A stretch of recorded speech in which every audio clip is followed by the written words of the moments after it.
Hello बेटा and welcome to once again. तो last video में बच्चों हम लोग क्या पढ़ रहे थे, जो भी इलेक्ट्रोमैग्नेटिक वेव थ्योरी है वो क्या है। हमने आपको बताया था कि जब हम किसी भी फिलामेंट को हीट करते हैं तो उसमें से क्या होता है, रेडिएशंस जो है वो बाहर आती हैं और जो रेडिएशंस इमिट होती हैं वो कंटिन्यूअसली मूव करती हैं क्रस्ट रफ या वेव की फॉर्म में। ये बात हमने कही थी। लेकिन कुछ फिनोमिना ऐसे ऑब्जर्व हुए बेटा जिनमें जो है ये ब्लैक रेडिएशन जो इलेक्ट्रोमैग्नेटिक वेव थ्योरी थी वो अप्लाइड नहीं हुई। क्या था उसमें, black body radiation phenomena, photo electric effect. तो वो क्या थे, किस तरह से वो इफेक्ट ऑब्जर्व हुए, उन चीजों को हम लोग क्या करते हैं आज पढ़ेंगे। सबसे पहले हमारे पास क्या होता है बच्चों, black body radiations. Black body radiations. Black body radiations का मतलब क्या होता है बच्चों, देखो बेटा जो स्पेक्ट्रा हम लोगों ने पढ़ा था उस स्पेक्ट्रा में हमने 7 कलर पढ़े थे, विबग्योर से हमने उनको रिप्रेजेंट किया था। हमने आपको ये बताया था बच्चों कि ये जो 7 कलर हैं which are represented by the VIBGYOR, उन 7 कलर्स में ब्लैक और व्हाइट कलर नहीं आते हैं। तो क्या होता है बच्चों, जब आप किसी भी ब्लैक बॉडी को हीट करते हैं, हमने कहा देखो इलेक्ट्रोमैग्नेटिक वेव थ्योरी कहते हैं किसी भी फिलामेंट को अगर हम लोग हीट करते हैं तो उसमें से वेव कंटिन्यूअसली रिलीज होती है। अब क्या हुआ, हम लोग क्या करते हैं, एक ब्लैक बॉडी लेते हैं। मान लीजिए ये आपके पास क्या है, एक ब्लैक बॉडी है। ब्लैक बॉडी का मतलब क्या होता है बच्चों, जिसने हर कलर को एब्जॉर्ब कर लिया वो ब्लैक बॉडी होती है। हम लोग क्या करते हैं, इस ब्लैक बॉडी को हीट करते हैं। तो ये ऑब्जर्व किया गया बच्चों कि जब हम इस ब्लैक बॉडी को हीट करेंगे तो इसमें से जो रेडिएशंस बाहर निकलती हैं वो निकलती तो विबग्योर के फॉर्मूले से ही है, लेकिन उनकी जो इंटेंसिटी है वो क्या है, डिफरेंट आती है। और वो क्योंकि उनकी वेवलेंथ अलग है तो वो क्या होते हैं, कंटिन्यूअसली इमिट नहीं होती हैं। ब्लैक बॉडी रेडिएशंस मींस क्या बच्चों कि जब आप किसी भी एक ब्लैक बॉडी को हीट करेंगे तो उसमें से जो रेडिएशंस इमिट हुई ये वाली क्या है, रेडिएशंस हमारे पास है। अब इनमें ये जो रेडिएशंस इमिट हो रही है ना बच्चों, ये क्या है, कंटिन्यूअसली नहीं है, ये क्या है, डिसकंटिन्यूअसली। मींस ब्लैक बॉडी में को जैसे हमने हीट किया तो उसमें से सपोज कर लीजिए आपके पास रेड कलर आ गया, उसके बाद जो ब्लू कलर आया उसके दौरान और उसके दौरान जो हीटिंग हमने रखनी पड़ी वो कंटिन्यूअसली कलर जो वो इमिट नहीं हो रहे थे। पहला जो ब्लैक बॉडी रेडिएशन फिनोमिना था वो क्या था बच्चों, ये बात समझ में आई। जब हम लोग किसी भी ब्लैक बॉडी को हीट करते हैं बच्चों तो उसके अंदर से जो रेडिएशन इमिट होती हैं वो रेडिएशन हमारे पास क्या है बच्चों, कंटिन्यूअसली नहीं इमिट होती हैं, वो क्या होती हैं, डिसकंटिन्यूअसली इमिट होती हैं। और जो इफेक्ट है इन टेम्परेचर का वो ये पाया गया कि जैसे हम लोग जो टेम्परेचर है उसको ग्रेटर करते हैं बेटा तो इनकी जो इंटेंसिटी है वो और ज्यादा हो जाती है। मींस अगर आप लोग एक ग्राफ ड्रा करते हैं टेम्परेचर वर्सेस जो है इंटेंसिटी, सपोज कर लीजिए बच्चों ये क्या है, इंटेंसिटी, और ये क्या है बेटा, टेम्परेचर आपके पास है। तो क्या होगा, जो ग्राफ है वो कुछ इस तरह से आएगा।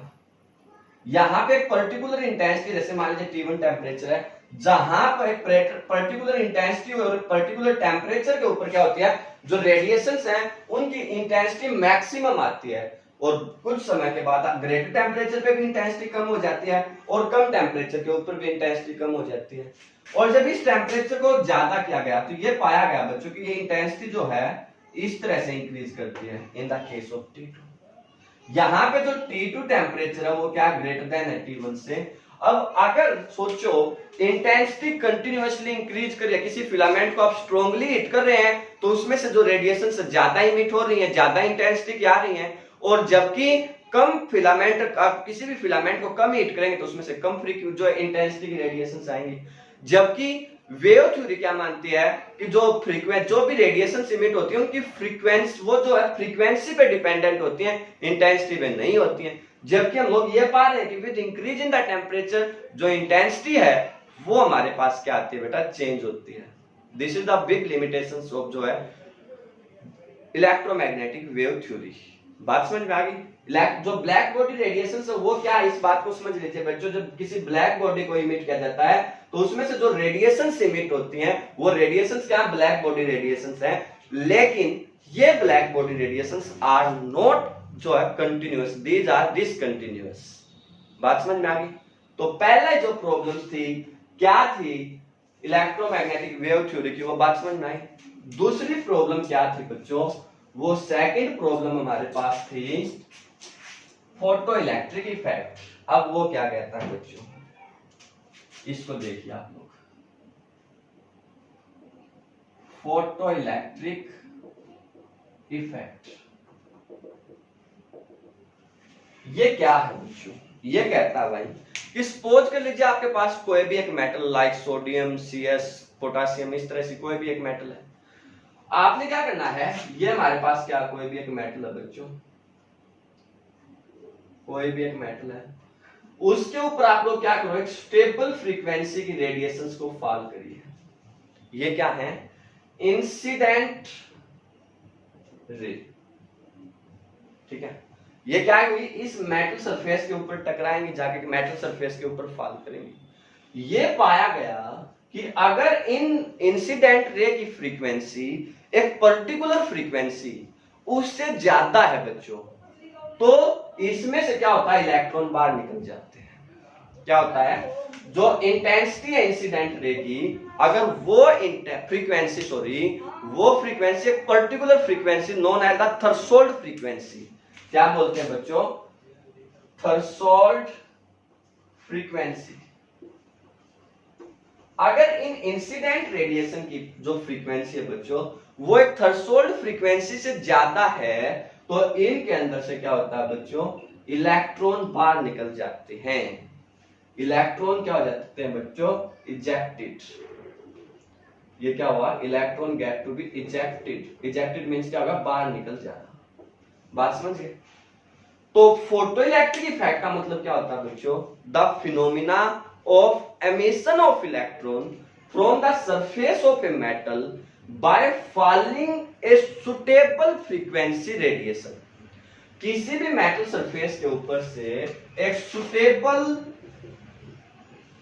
फ्रीक्वेंसी की रेडिएशंस को फॉल करके, एक स्टेबल फ्रीक्वेंसी की रेडिएशंस को फॉल करके उसमें से इलेक्ट्रॉन को बाहर निकालना, that's known as the photoelectric effect. बात समझ में आई बच्चों, पक्का। फोटो इलेक्ट्रिक इफेक्ट क्या, अब यहां पे देखिए, इसको समझिए, दिमाग से सोचिए। हम क्या कह रहे हैं कि इलेक्ट्रॉन को बाहर निकालना, लेकिन उसके लिए एक लिमिट है बच्चों, वो है इन जो फ्रीक्वेंसी जो है वो थ्रेशोल्ड फ्रीक्वेंसी से ज्यादा होनी चाहिए इन जो है इंसिडेंट रे की। अगर उनसे कम है तो क्या होगा, इलेक्ट्रॉन नहीं आएंगे। अब वेव थ्योरी क्या कहती है कि कंटिन्यूअसली इमिट होने चाहिए। इलेक्ट्रॉन कब इमिट होते हैं, जब कोई भी फिलामेंट बर्न होता है। तो इसका मतलब क्या हुआ कि कोई भी फिलामेंट अगर बर्न हुआ है बच्चों, तो भी उसमें से जो इलेक्ट्रॉन है वो इमिट नहीं हुए, अगर उनकी फ्रीक्वेंसी जो रेडिएशन उसके ऊपर फॉल कर रही थी, उनकी फ्रीक्वेंसी थ्रेशोल्ड फ्रीक्वेंसी से कम थी। बात समझ रहे हैं। तो ये क्या थी बच्चों, दो वेरी बिग लिमिटेशंस थी बच्चों, किसकी, इलेक्ट्रोमैग्नेटिक वेव थ्योरी की। पहली ब्लैक बॉडी रेडिएशंस को वो एक्सप्लेन नहीं कर पाई बच्चों, और दूसरी फोटो इलेक्ट्रिक इफेक्ट को। समझ में आ गई बात। अब यहां से एक क्वेश्चन जरूर पूछ सकते हैं आप लोग मुझसे, सर कि ये थ्रेशोल्ड फ्रीक्वेंसी क्या है। आप बोल रहे हैं कि थ्रेशोल्ड फ्रीक्वेंसी, तो थ्रेशोल्ड फ्रीक्वेंसी का मतलब ये है बच्चों कि वो मिनिमम फ्रीक्वेंसी जिसकी सहायता से, या जिस रेडिएशन की फ्रीक्वेंसी, वो मिनिमम फ्रीक्वेंसी जिसकी सहायता से इलेक्ट्रॉन जो है वो क्या होते हैं, इजेक्ट होते हैं। बात समझ में आ गई बच्चों, वो फ्रीक्वेंसी क्या है, थ्रेशोल्ड फ्रीक्वेंसी। अब इसको सोचो, अगर हमें यहां पे इलेक्ट्रॉन को बाहर निकालना है, तो इसका मतलब उसको कुछ ना कुछ एनर्जी देनी पड़ेगी, एनर्जी की फॉर्म में वर्क करना पड़ेगा बच्चों। और जो वर्क हमें करना पड़ेगा उसको हम लोग बोलते हैं बच्चों वर्क फंक्शन। क्या बोलते हैं बच्चों, वर्क फंक्शन। जो भी मिनिमम एनर्जी आप लोगों को चाहिए, क्या लिखोगे बच्चों, जो भी मिनिमम एनर्जी आप लोगों को चाहिए to remove the electron, to remove the electron from the surface of a metal by the stable frequency radiations, तो उस टाइम पे जो भी ये मिनिमम एनर्जी आपको चाहिए बच्चों, उसको हम लोग क्या बोलते हैं, वर्क फंक्शन बोलते हैं। बात समझ में आई? पक्का। अब जो ये वर्क फंक्शन आपके पास होता है बच्चों, ये किस चीज पे डिपेंड करता है? ये डिपेंड करता है मेटल के ऊपर। जिस मेटल का साइज जो है क्या है, बड़ा है, उस मेटल में से इलेक्ट्रॉन निकालना आसान है, और जिस मेटल का साइज कंपैरेटिवली छोटा है उसमें से निकालना क्या होता है, मुश्किल होता है। मींस अगर जब वर्क फंक्शन को मान लीजिए हम लोग 5 नोट से लिखें, तो it's depend upon the nature of metal. ये किस पे डिपेंड करता है? Nature of metal. जैसे आपके पास अगर CS मेटल है, तो उसके केस में जो ये वर्क फंक्शन है ये बहुत ही कम होगा, अप्रोक्सीमेटली जो है 2.14 इलेक्ट्रॉन वोल्ट। ये इलेक्ट्रॉन वोल्ट क्या बच्चों, ये एनर्जी की ही एक यूनिट होती है। ये क्या होती है? एनर्जी की ही एक यूनिट होती है। जैसे एनर्जी की यूनिट जूल होती है ना, ऐसे इलेक्ट्रॉन वोल्ट भी उसकी एक यूनिट होती है। आपको जब +2 में होंगे तो अब इसके रिलेशंस को भी डिटेल से समझाएंगे कि कैसे आती है। देखिए इतना जरूर याद रखिएगा, जो वर्क है वो हमारे पास पोटेंशियल बाय मास चार्ज होता है बच्चों, ठीक है। जो उल्टा लिख दिया, सॉरी, जो पोटेंशियल हमारे पास होता है ना बच्चों, वो वर्क बाय मास चार्ज होता है। आपने +1 में जो पढ़ा भी होगा कि पोटेंशियल क्या होता है, वर्क बाय चार्ज होता है। तो इसका मतलब जो वर्क हमारे पास होगा ना बच्चों, वो पोटेंशियल इनटू चार्ज आएगा, और पोटेंशियल को हम लोग जो वोल्ट और चार्ज मान लीजिए किसी बॉडी के ऊपर इलेक्ट्रॉन की टर्म में पढ़ते हैं, ठीक है, तो इसलिए हम लोग जो इसको इलेक्ट्रॉन वोल्ट लिख देते हैं। तो in the case of the CS metal ये क्या होता है बेटा, 2.14। क्यों? क्योंकि CS मेटल जो होती है ना बच्चों, वो सबसे बड़े साइज की होती है, और उससे इलेक्ट्रॉन निकालना क्या होता है, सबसे आसान होता है, क्योंकि वो एक अल्कली मेटल्स है। ये आपको फिर आगे की स्टोरी में हम लोग पढ़ाते चलेंगे कि क्यों है ये चीजें, ठीक है। अभी आप सिर्फ याद रखिए फोटो इलेक्ट्रिक इफेक्ट क्या है, the phenomena of emission of electron from the metal surface by falling A stable frequency radiations. बात क्लियर? अब वो स्टेबल फ्रीक्वेंसी कितनी है, थ्रेशोल्ड फ्रीक्वेंसी। थ्रेशोल्ड फ्रीक्वेंसी मतलब क्या है, वो मिनिमम फ्रीक्वेंसी जिसकी सहायता से हम लोग किसी भी मेटल के सरफेस से इलेक्ट्रॉन रिमूव कर सकते हैं। नेक्स्ट वर्क फंक्शन क्या है, तो वर्क फंक्शन जो भी मिनिमम एनर्जी हमें देनी पड़ेगी ताकि इलेक्ट्रॉन किसी भी मेटल सरफेस से इजेक्ट हो जाए, वो क्या है, वर्क फंक्शन है। बात समझ में आ गई? और वर्क फंक्शन किस पे डिपेंड करता है, डायरेक्टली नेचर ऑफ मेटल पे। किस मेटल का सबसे कम होता है, तो वो है CS मेटल या caesium, which have 2.14 electron volt, जो है वर्क फंक्शन। बात समझ में आई बेटा? पक्का। वर्क फंक्शन क्या, ये स्टोरी क्लियर होगी। किस तरह से हम लोग इसको डिफाइन करेंगे, फोटो इलेक्ट्रिक इफेक्ट क्या है, ये बात सारी क्लियर होगी। अब इन बातों के आधार पे एक थ्योरी दी गई बेटा, उस थ्योरी को हम लोग बोलते हैं प्लैंक्स क्वांटम थ्योरी। अब वो क्या है उसको समझिएगा बेटा। What is Planck quantum theory, या क्वांटम थ्योरी भी हम लोग उसको सीधा सीधा बोल सकते हैं। प्लैंक्स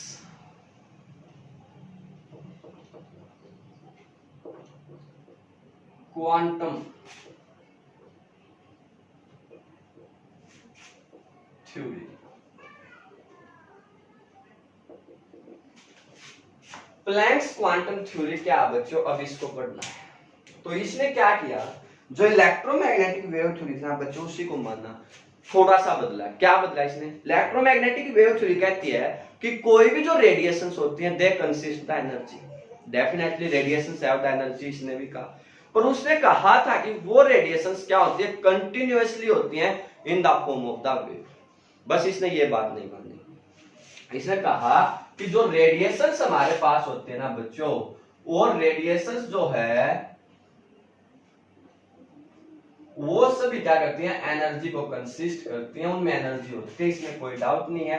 पर वो एनर्जी किसमें होती है, स्मॉल पैकेट्स की फॉर्म में। वो किसकी फॉर्म में होती है बेटा, स्मॉल पैकेट्स ऑफ एनर्जी की फॉर्म में होती है।